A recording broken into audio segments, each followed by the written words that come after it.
Pedro Carnal, na Rádio Bandeirantes. Careca de Saber. Professor Carnal. Tudo bem, boa noite. Boa noite aos nossos ouvintes aqui. Estou direto de Vila Madalena, onde eu vou participar de um lançamento de um livro de um colega.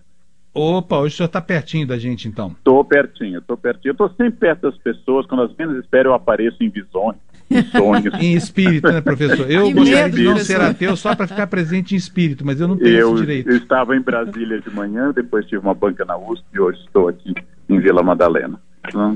Professor, eu queria lembrar que nós já falamos sobre essa passagem aqui, mas como o senhor é o homem da história, o senhor tem a precisão da informação histórica nas mãos, eu ouvindo aqui essa fala desse advogado agora que defende o prefeito de Cabo Frio nessa ação que pode encerrar o foro privilegiado, me lembrei daquela passagem do baile da Ilha Fiscal em que o Dom Pedro II teria chegado, ao desembarcar teria tomado um tombo e ao se levantar disse: o imperador caiu, mas o império continua muito bem. E 6 dias depois veio a proclamação da República. Não pareceu ao senhor esse senso de oportunidade assim tão acurado em relação ao momento presente? O baile da Ilha Fiscal foi, como os alunos, todos alunos de história estudam, lá naquele prédio mourisco que fica na Baía da Guanabara, hoje de cor verde água. Dom Pedro, que não gostava de bailes, chegou tarde. Princesa Isabel, foi um baile que depois teve a fama de ter virado uma orgia por vários motivos, em homenagem à Marinha do Chile. Os estudantes fizeram uma bravata e gritavam "Viva a República!" e faziam uma pausa "do Chile",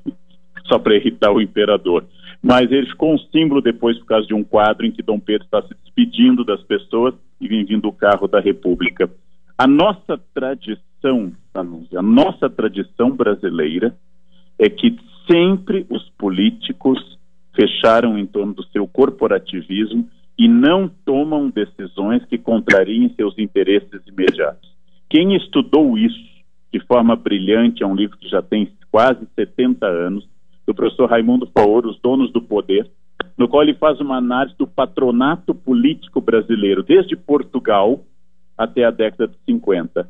E ele diz que ocorre no Brasil uma separação entre o Estado e a nação, porque este estamento político, esse grupo burocrático, ele nunca sai do poder, é o segundo escalão, pode cair o presidente, o ministro, mas esse segundo escalão, este grupo grande, que ele analisa ao longo de mais de 7 séculos, só toma decisões em torno dele próprio e constitui uma blindagem em relação à nação. Por isso, a tradição brasileira é que os deputados vão votar exclusivamente em torno dos seus interesses, sempre dizendo, sempre afirmando que são os interesses da democracia e do Brasil. Nós não temos hoje, como não tivemos no passado, políticos estadistas ou políticos pensando uma solução para o Brasil.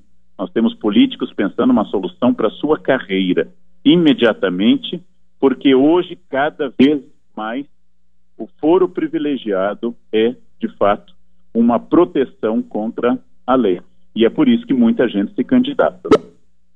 E essa discussão vir pelo Supremo Tribunal Federal, aqui é o Pedro Campos, professor Carnal, nós temos uma inversão aí do que deveria ser feito, essa discussão sobre o fim do foro privilegiado não deveria vir pelo Congresso Nacional? Ela deveria vir pelo Congresso Nacional. Ontem eu tive o privilégio de jantar com 2 ministros do Supremo Tribunal em Brasília.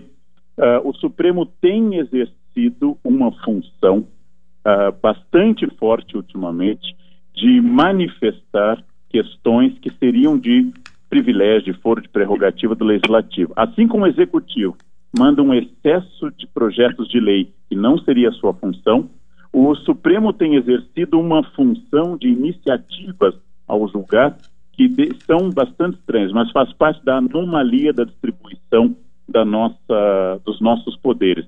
A primeira instância no Brasil, a primeira a ter uma palavra é a imprensa, e a imprensa livre tem sido fundamental nesse processo.